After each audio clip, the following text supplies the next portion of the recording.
नमस्कार। आप सभी को अपने क्लास बीएल क्लासेस में दिल खोल कर स्वागत है।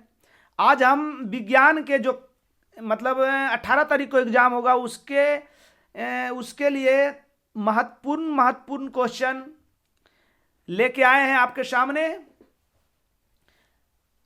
जरूर देख लीजिएगा। जाने से पहले पहला क्वेश्चन है अतिभारण। हम ये सब ऐसे तो बता दिए हैं, फिर से मगर हम दोहरा देते हैं। अतिभारण के मतलब समझ रहे हैं। अतिभारण मतलब कि ज्यादा भार दे देना। अब कोई आदमी का काम करने की क्षमता है 10 केजी, उसको दे देंगे 15 केजी तो टूट जाएगा बेचारा। तो उसी प्रकार तार में जो विद्युत धारा प्रवाहित होती है उसमें हम ज्यादा दे देंगे, उसमें ज्यादा धारा का मान दे देंगे। जब धारा का मान ज्यादा दे देंगे तो गल जाएगा। उसी को क्या कहेंगे? अतिभारण। जब मुख्य स्रोत की शक्ति से अधिक शक्ति वाला उपकरण जोड़ा जाता है तो धारा का मान बढ़ जाता है और प्रतिरोध की हो जाता है शून्य। प्रतिरोध मतलब रुकावट 0 हो जाता है। तार गलकर नष्ट हो जाता है। इस प्रकार धारा बढ़ने और घटने की क्रिया को अतिभारण कहते हैं। इसका एकदम चचेरा भाई लघुपथन है। लघुपथन के मतलब हो गया दोनों तार आपस में सट जाना। अधिक धारा बढ़ने से दोनों तार की हो जाता है, सट जाता है। उस दौरान जो घटना घटती है उसको की कहेंगे? लघु माने लघुपथन। जब जीवित तार और उदासीन तार, जीवित तार कहते हैं लाल तार को, उदासीन तार कहते हैं ठंडा तार मतलब काला तार को, या हरा तार भी कह सकते हैं। जब जीवित और उदासीन तार आपस में सट जाता है तो धारा का मान बढ़ जाता है, तो प्रतिरोध शून्य हो जाता है, तार गलकर नष्ट हो जाता है। इस प्रकार धारा बढ़ने और घटने की क्रिया को लघुपथन कहते हैं। ठीक। विद्युत धारा की प्रबलता। इकाई समय में किसी चालक तार में आवेश के प्रवाह को विद्युत प्रबलता कहते हैं। आगे देखिए।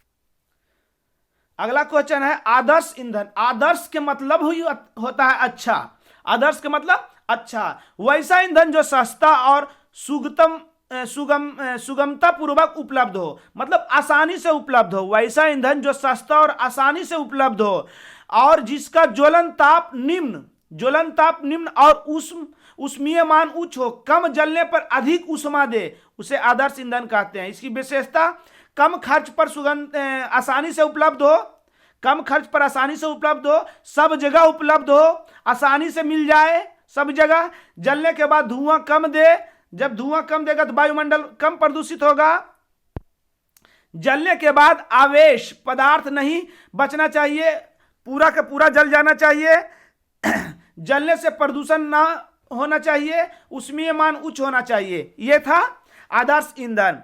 अब कह रहा ये सब एकदम आधुनिक क्वेश्चन है। ये सब क्वेश्चन जरूर आपसे टकराएगी। ऊर्जा के अनवीकरणीय संसाधन के नाम लिखें। अनवीकरणीय संसाधन समझ रहे हैं? नवीकरणीय एक होता है, अनवीकरणीय। इस दोनों को भी परिभाषा आप देख लीजिएगा। वैसा संसाधन जिसका पुनः चक्रण नहीं होता अनवीकरणीय कहलाता है। जैसे जंगल, कोयला, सीएनजी, इस सब का खपत कर लेंगे तो तुरंत बनेगा, नहीं बनता है। नवीकरणीय जो वैसा संसाधन जो पुनः चक्रण होता है, पुनः उपलब्ध हो, वहां पर पुनः उगे, वहां पर पुनः फिर से तैयार हो, उसको की कहेंगे? नवीकरणीय संसाधन। जैसे सूर्य, हवा, जल, ये सब नवीकरणीय संसाधन है। समझ गए? आगे ये एकदम महत्वपूर्ण क्वेश्चन है। फ्लेमिंग के वाम हस्त एवं दक्षिण हस्त और मैक्सवेल, तीनों इंपॉर्टेंट क्वेश्चन है। हम परिभाषा बता दिए हैं। चित्र आप अपने किताब से देख के उसको जरूर बना लीजिएगा, इसको याद कर लीजिएगा। दोनों में थोड़ा सा अंतर है, दोनों बारीकी से याद कीजिएगा, अच्छा से देख के याद कीजिएगा। फ्लेमिंग के वाम हस्त नियम। यदि बाएं हाथ की तीनों अंगुलियां, मध्यमा, तर्जनी और अंगूठा को इस प्रकार लंबवत फैलाएं कि मध्यमा धारा की दिशा, मध्यमा क्या है? धारा की दिशा, तर्जनी चुंबकीय क्षेत्र की दिशा और अंगूठा धारावाही चालक पर लगने वाले बल की दिशा को दर्शाता है। ठीक, समझ में आ गई आपको? फिर से, मध्यमा क्या है? धारा की दिशा। मध्यमा धारा की दिशा, तर्जनी चुंबकीय क्षेत्र की दिशा, अंगूठा धारावाही चालक पर लगने वाले बल की दिशा को दर्शाता है। फ्लेमिंग के दक्षिण हस्त नियम।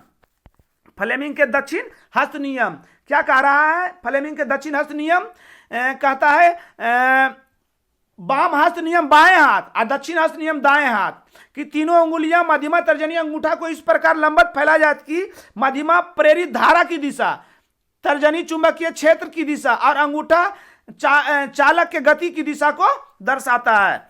अगला मैक्सवेल के दक्षिण हस्त नियम को जब किसी धारावाही चालक तार को दक्षिण हस्त माने दाहिना हाथ की मुट्ठी से इस प्रकार पकड़ा जाता है कि अंगूठा धारा की दिशा और चारों अंगुलियां चुंबकीय बल क्षेत्र रेखाओं को दर्शाता है। इसको की कहेंगे? मैक्सवेल के नियम कहेंगे। क्या कहेंगे? मैक्सवेल के नियम कहेंगे। आगे देखिए, किसी विद्युत बल्ब पर 220 भी से 100 W 220 वोल्ट से 100 वाट को मतलब का वर्णन करें, मतलब इसके बारे में बताएं, इससे क्या तात्पर्य है। तो अंकित है तो फिलामेंट में प्रवाहित विद्युत धारा एवं प्रतिरोध ज्ञात करें, है ना। दिया पहले नॉमरिकल जब भी बनाए तो उसमें जो चीज दिया है उसको आप लिखिए।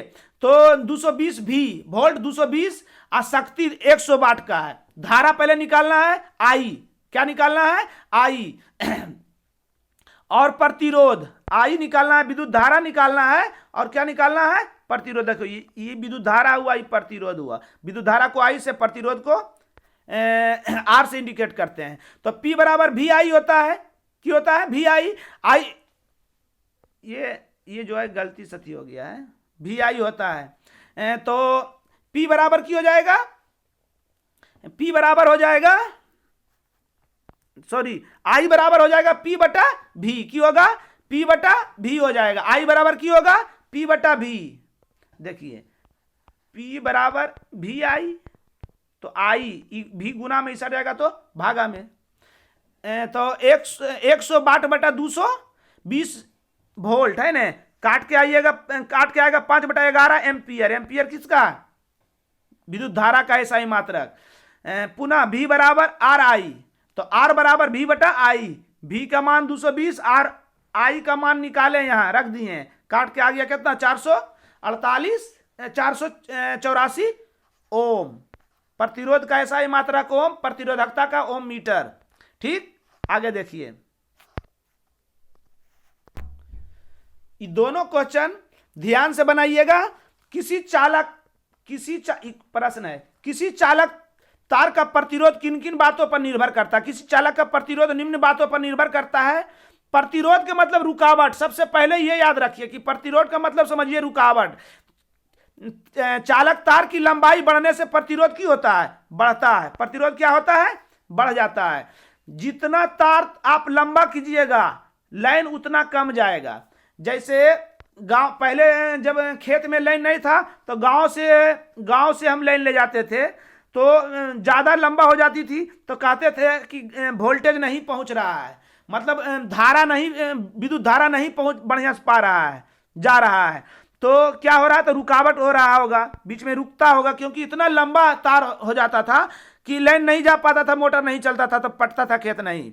बात समझ रहे हैं? दूसरा क्या है? तार के अनुप्रस्थ काट का क्षेत्रफल, मतलब कि जितना मोटा तार रहेगा विद्युत धारा उतना अच्छा से जाएगा। और अनुप्रस्थ काट का क्षेत्रफल के मतलब ये तार है, और तार के काटिएगा तो जो आकृति बनता है उसी को क्या कहते हैं? अनुप्रस्थ काट का क्षेत्रफल। तो क्या चालक तार की लंबाई जैसी बढ़ेगा प्रतिरोध, लाइन कम जाएगा, प्रतिरोध बढ़ जाएगा। और तार जैसी मोटा करेंगे, क्षेत्रफल जैसी बढ़ेगा तो प्रतिरोध घट जाएगा। बात समझ गए ना? आगे क्वेश्चन है, अगला क्वेश्चन है आपका जीवाश्म ईंधन और सूर्य में अंतर। जीवाश्म ईंधन, जीवाश्म मतलब जो बनता है पृथ्वी के अंदर, जानवर जंगल उंगल दब जाते हैं, उससे जो समुद्र के अंदर जो दब जाते हैं बड़े बड़े जानवर, बड़े बड़े जीव जंतु, लाखों करोड़ों वर्ष के बाद जो बनता है उसको जीवाश्म ईंधन कहते हैं। जीवाश्म ईंधन सीमित होता है जबकि सूर्य असीमित है। जीवाश्म ईंधन के जलने पर वायु प्रदूषित होती है जबकि सूर्य किसी प्रकार से प्रदूषित नहीं करती है। इसका सभी इसका किसी भी समय उपयोग किया जा सकता है, लेकिन सूर्य का उपयोग सिर्फ दिन में होता है। पार्श्व श्रेणी क्रम, पार्श्व को कहते हैं समांतर। क्या कहते हैं? समांतर क्रम। समांतर श्रेणी में अंतर। श्रेणी क्रम में अमीटर जुड़ा रहता है, श्रेणी क्रम में अमीटर जुड़ा रहता है, जबकि पार्श्व समांतर क्रम में वोल्ट मीटर से जुड़ा रहता है। श्रेणी क्रम में प्रत्येक प्रतिरोध का मान समतुल्य प्रतिरोध से कम होता है, जबकि पार्श्व क्रम में प्रतिरोध का मान समतुल्य प्रतिरोध से ज्यादा होता है। श्रेणी क्रम में एक बिंदु पर खराबी होने से बिंदु का प्रभाव पड़ता है, जबकि पार्श्व क्रम में एक बिंदु पर खराब होने से दूसरे पर प्रभाव नहीं पड़ता है। इसलिए घरों में ऑब्जेक्टिव में याद रखिएगा, घर में जो वायरिंग होता है श्रेणी क्रम से नहीं होता है, समांतर क्रम से होता है। क्योंकि जैसे ये लाइन गया घर में, अगर ये बॉल खराब हो गया, अगर श्रेणी क्रम में जोड़े तो आगे भी नहीं जलेगा, और जबकि समांतर क्रम में जो है इस तरह से जाती है। अगर ये खराब हो गया तो उसके बाद भी जलेगी। बात समझ में आ गई आपको? आगे देखिए,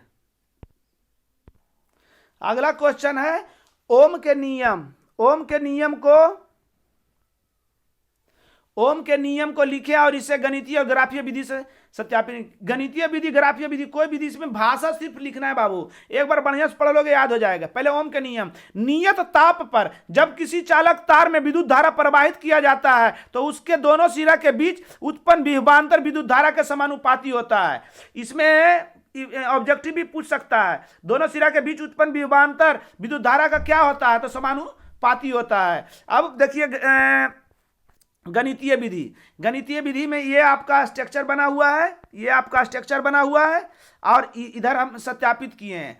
क्या कह रहा है कि माना कि विद्युत धारा आई इंडिकेट यहां दिए हुए है, किसी चालक तार में प्रवाहित किया जाता है तो उत्पन्न विभवांतर भी तथा नियत प्रतिरोध R, प्रतिरोध का चिन्ह ऐसे होता है ना, प्रतिरोध R। ओम के नियम क्या कहता है? विभवांतर और विद्युत धारा के समानुपाती, यही ना ओम के नियम कहता है। परिभाषा क्या कर रहा था? किसी विद्युत धारा प्रवाहित किया जाता है, मतलब दोनों सिरा के बीच का विभवांतर विद्युत धारा के समानुपाती होता है। तो विभवांतर भी विद्युत धारा आई, दोनों के बीच समानुपाती होता है। समानुपाती को खत्म करने के लिए एक नियतांक मान दिया जाता है जो बदलता नहीं, एक कुछ मान लिया जाता है। तो यही हम, और क्योंकि उसको समानुपाती को कोई मान रखिएगा तो बराबर में कन्वर्ट, समानुपाती का मतलब बराबर, जब उसमें मान कुछ रखिएगा तब, तो वही भी बराबर समानुपाती के नियतांक मान रख दिए हम R और I, है ना, जहां R प्रतिरोध का नियतांक है, अर्थात भी बराबर IR हो गया। ये हो गया आपका गणितीय विधि। अब ग्राफीय विधि देखिए,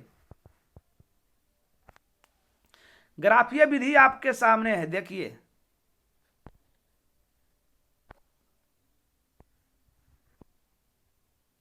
ग्राफीय विधि, ये ग्राफ है।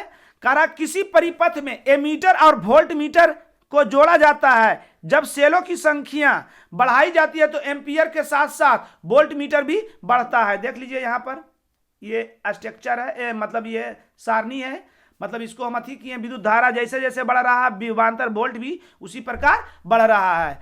इस पाठ्यक्रम को सारणीबद्ध किया जाता है, सारणीबद्ध है किया जाता है जब धारा और विभवांतर के बीच ग्राफ खींचा जाता है। यहां पर ग्राफ खींचे हैं, ये विद्युत धारा है, ये विभवांतर है, मान बैठेले गए, इसका भी मान बैठा दिए, 1 2 3 4 5, उन्हें 5 10 15 कुछ भी मान सकते हैं, 5 10 15 25 15। अब जब इसका ग्राफ खींचते हैं तो कैसा खिंचाता है? सीधा खिंचाता है। क्या खिंचाता है? सीधा खिंचाता है। जो सरल रेखा प्राप्त होता है, जो समानुपाती को दर्शाता है ना। जैसे जैसे विद्युत धारा का मान बढ़ेगा विभवांतर भी उसी प्रकार वोल्ट मीटर भी उसका बढ़ेगा, और दोनों के बीच में जब ग्राफ खींचेंगे तो सरल रेखा प्राप्त होगा जो समानुपाती को दर्शाता है। समझ गए?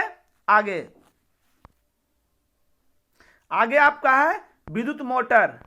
विद्युत मोटर क्या है? इसके कार्य और बनावट के सिद्धांत का वर्णन करे। विद्युत मोटर एक ऐसा युक्ति है, विद्युत माने करंट से जब चलता है, ऐसा युक्ति है जो विद्युत धारा को यांत्रिक ऊर्जा में बदल देता है। विद्युत धारा को, विद्युत ऊर्जा को यांत्रिक ऊर्जा में बदल देता है, उसे विद्युत मोटर कहते हैं। इसका निर्माण 1821 ईस्वी में ब्रिटेन के माइकल फैराडे ने किया था। आप इसको लाइनिंग हम किए हुए हैं लाल से, मगर आप लाल से मत कीजिएगा।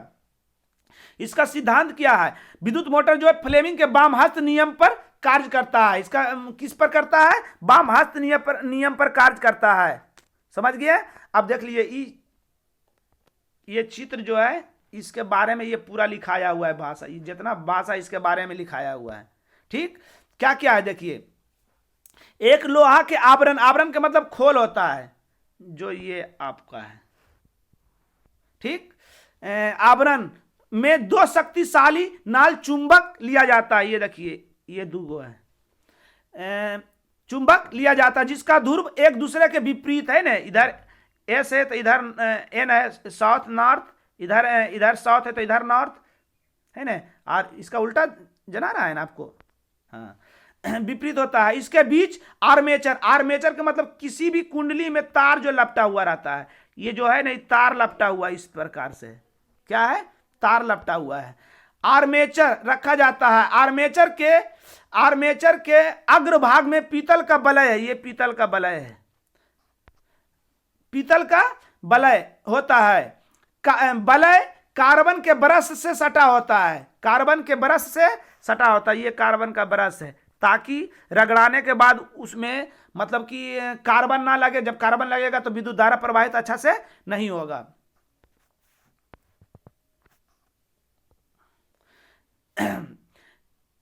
कार्बन के ब्रश सटा होता है। कार्बन का ब्रश चालक तार से जुड़ा होता है। जब इसमें देखिए ऊपर में चालक तार गया है, जब इसमें विद्युत धारा प्रवाहित किया जाता है तो फ्लेमिंग के बाएं हस्त नियम से, फ्लेमिंग के बाएं हस्त नियम के अनुसार आर्मेचर वामवर्ती दिशा में घूमती है ना। किस दिशा में? वामवर्ती। देखिए यहां पर घूर रही है, इधर होता है, ये हुआ दायां, ये हुआ बायां, वामवर्ती दिशा में घूमती है, वामवर्ती दिशा में घूमती है, घूमने लगती है। इससे जुड़ा हुआ पहिया भी गतिशील हो जाता है। जब गतिशील होता है तो उससे विद्युत धारा निकलती है। कार्य किया विद्युत मोटर के द्वारा पहिया को गति में लाकर अनेक प्रकार का कार्य क्या कर सकते हैं। बात समझ गए? आगे देखिए, ये क्वेश्चन है आपका, पुष्पी पौधे में लैंगिक जनन किस प्रकार होता है? पुष्प के अनुदैर्घ्य काट का नामांकित चित्र बनाएं।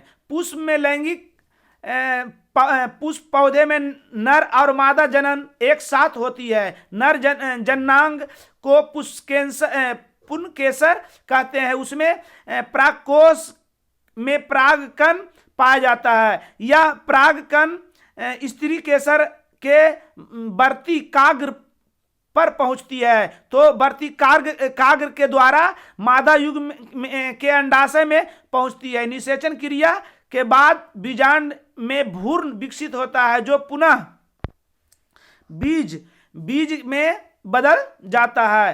अंडाशय तीव्र गति से वृद्धि करता है और यह परिपक्व होकर फल बनता है। ये चित्र देख लीजिए, ये चित्र देखिए, ये क्या है? वर्तिकाग्र, ये क्या है? वर्तिका, ये क्या है? अंडाशय, ये क्या है? प्रागकोश, ये तंतु पुंकेसर, ये पाकुड़ी है जो अभी पूरा खिलता नहीं, अभी अंदर रहता है। ये हुआ बायदल, ये अंडाशय है ना। समझ गए? आगे देखिए,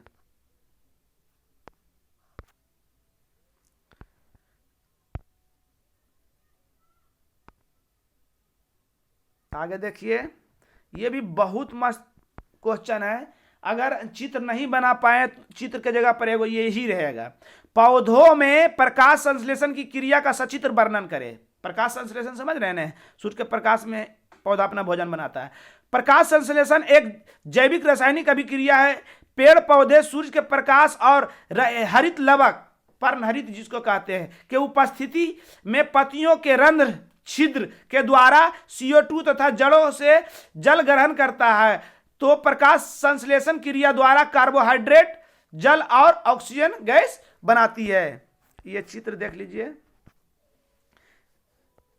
ये जड़ है जिससे जल प्राप्त करता है, पत्ती से, पत्ती है, सूर्य का प्रकाश छिद्र से अथी करता है, ठीक। अब वायुमंडल से CO2 लेता है। बात समझ गए? आगे, बच्चों, मानव में बच्चों का लिंग निर्धारण कैसे होता है? इस पूछेगा कि बच्चा का लिंग निर्धारण किस पर निर्भर करता है? पिता पर। महिलाओं में दोनों लिंग गुणसूत्र एक ही प्रकार के होते हैं, XX, एवं पुरुषों में दोनों लिंग सूत्र भिन्न भिन्न XY होते हैं। जब शुक्राणु X और अंडाणु X का संयोग होता है तो लड़की पैदा होता है। XX से लड़की या XY से लड़का पैदा होता है। यही है, पिता का गुणसूत्र हो गया, ये माता का। इससे जब X लेंगे, इसके पास तो X से रह करता था, लड़की पैदा होता है। इससे Y लिए, इससे X लेंगे, XY मिलके लड़का पैदा होता है। बात समझ गए? आगे, अगला क्वेश्चन आपके स्क्रीन पर है, हमें वन एवं वन जीव संरक्षण क्यों करना चाहिए? वन से हम कितना लाभ है? वायुमंडल जो है, वातावरण एकदम शुद्ध रहता है। आप वन जीव को रक्षा करेंगे तो मतलब एक डर से भी उसके अंदर नहीं जाएगा काटने के लिए वन को। ये भी एक बहुत बड़ा फैक्टर है। और दूसरी बात है कि जो प्रदूषित, जो मरते उड़ते हैं जानवर उनवर, वन जीव उसको क्या करते हैं? खा जाते हैं। तो उससे वायुमंडल प्रदूषित नहीं होता है। बात समझ रहे हैं ना? चलिए, वन हमारे अनेक प्रकार के जैव का सुरक्षा स्थल है। वन वायु प्रदूषण को नियंत्रित करता है। वनों से अनेक प्रकार की जड़ी बूटी प्राप्त होती है। वनों में वन जीवों का विकास होता है। वन जैव विविधताओं को सुरक्षा प्रदान करता है। वनों से हमें अनेक प्रकार का प्राकृतिक संसाधन प्राप्त होता है, जिससे हम लोग की आवश्यकता पूरी होती है, आर्थिक स्थिति मजबूत होती है। अगला क्वेश्चन, चिपको आंदोलन पर एक टिप्पणी लिखे। ये तो एकदम रहेगा, कोई विषय में रहे, सोशल साइंस में रहे या साइंस में रहेगा, या हो सके हाँ दुई में रहेगा। चिपको आंदोलन 1970 के दशक में, मतलब 1972 में हुआ था। ये उत्तरांचल के गढ़वाल जिला में हुआ था, जबकि उस समय ये था उत्तर प्रदेश। क्या था? उत्तर प्रदेश। 1970 में ये उत्तर प्रदेश था। ये 2000 में उत्तराखंड हुआ। इसका अगुवाई सुंदरलाल बहुगुणा ने किया था। इसके अगुवाई जब ठेकेदार और उसके आदमियों ने वृक्ष को काटने पहुंचे तो गांव के पूरा पुरुष एवं महिला भी ने अपने दोनों हाथों से पेड़ को पकड़ लिया, चिपक गया, जिसको हम लोग चिपको आंदोलन का नाम दिए। समझ में आ गया आपको? अगला क्वेश्चन है, वायवीय शोषण और वायवीय शोषण में। वायवीय क्रिया ऑक्सीजन की उपस्थिति में होता है, जबकि अवायवीय ऑक्सीजन के अनुपस्थिति में होता है। यह क्रिया कोशिका के जीव द्रव एवं माइटोकॉन्ड्रिया दोनों में पूर्ण होती है, जबकि यह क्रिया केवल जीव द्रव में पूर्ण होती है। इस क्रिया में ग्लूकोज का पूर्ण ऑक्सीकरण होता है, जबकि इसमें ग्लूकोज का अपूर्ण ऑक्सीकरण होता है। इस क्रिया में CO2 एवं H2 समीकरण द्वारा दिखा सकते हैं, जबकि इस क्रिया निम्न समीकरण द्वारा दिखा सकते हैं। दोनों समीकरण याद कर लीजिएगा। आगे, मानव श्वसन तंत्र का स्वच्छ नामांकित चित्र खींचे और इनके कार्यों का वर्णन करें। जब वायु शरीर के अंदर नासा द्वारा से प्रवेश करते हैं, मतलब नाक द्वारा है ना, प्रवेश करते हैं, यह वायु का रास्ता है। वायु मार्ग में उपस्थित महीन बाले द्वारा निष्पादित हो जाती है। मतलब हमारे नाक में जो बाल होता है ना, पूरा कचरा उसको अंदर जाने के लिए नहीं देता है, उसको रोकती है। कंठ से वायु फुसफुस में प्रवाहित होती है। फुसफुस के अंदर कुपिकाओं में गैसों का विनिमय होता है। इस प्रकार ऑक्सीजन का अवशोषण हो जाता है, कार्बन डाइऑक्साइड बाहर निकल जाता है। देख लीजिए ये पूरा सब कुछ है, नाक, मुंह, ग्लाउटिस, बैंकिंग, जो भी फेफड़ा उफड़ा जो है, देख लीजिए। इसको समझ में आ गया होगा। आज का क्लास जो है मुख क्वेश्चन यही समाप्त हुआ। जय हिंद। इसको परीक्षा देने से पहले जरूर देख लीजिएगा।